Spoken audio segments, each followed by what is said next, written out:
much as you love her and as much as you care about her, it's just probably not the place she wants to hear the advice from.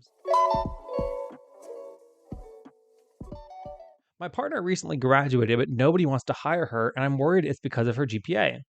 I'm writing this for my partner, 23 female, because she's applied to about 70 jobs now with no luck so far. She had an awful final year thanks to a lot of mental issues crashing down on her at the worst possible time and managed to graduate with a bachelor's in chemical engineering and a 2.9 GPA.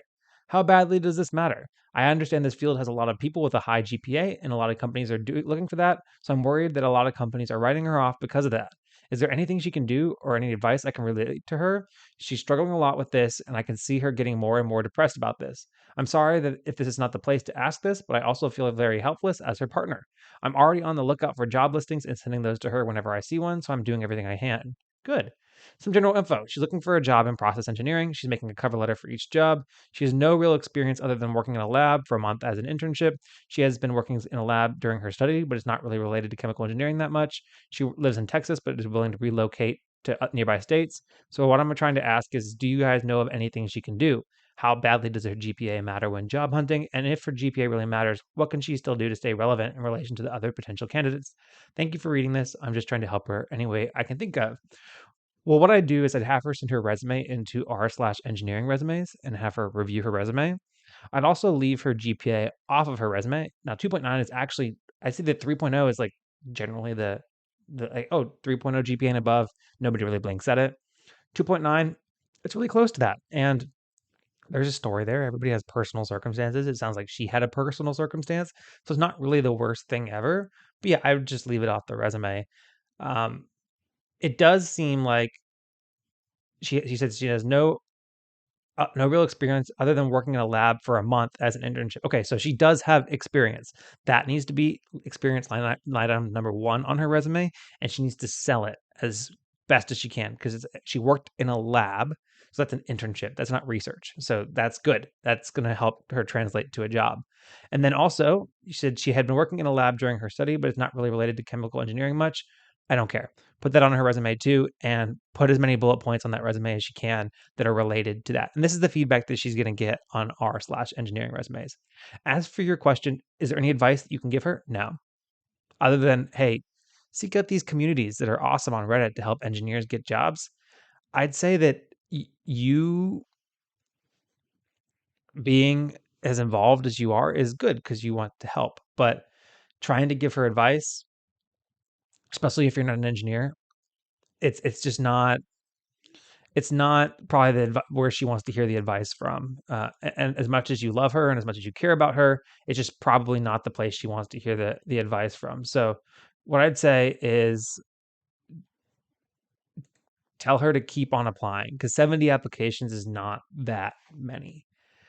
I I'd say 10 a day minimum applications.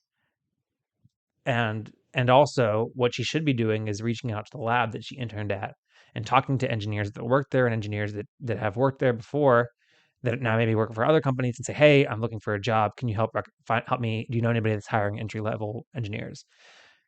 Combining that online just shotgun firing resume after resume after resume after resume with the addition of networking into personal connections, that will increase her chances of getting a job. I think that you are right that her resume currently, the way that you've described it, doesn't really stand out. Like, it's not the first resume I'd pick up off of a pile if I had some other resumes where people had more internship experience or more work experience or a better GPA or they were more involved in certain clubs. Her resume wouldn't be the first one I grab. But somebody that knows her and knows her work ethic and knows how she showed up every day at work and or how she showed up every day in a lab.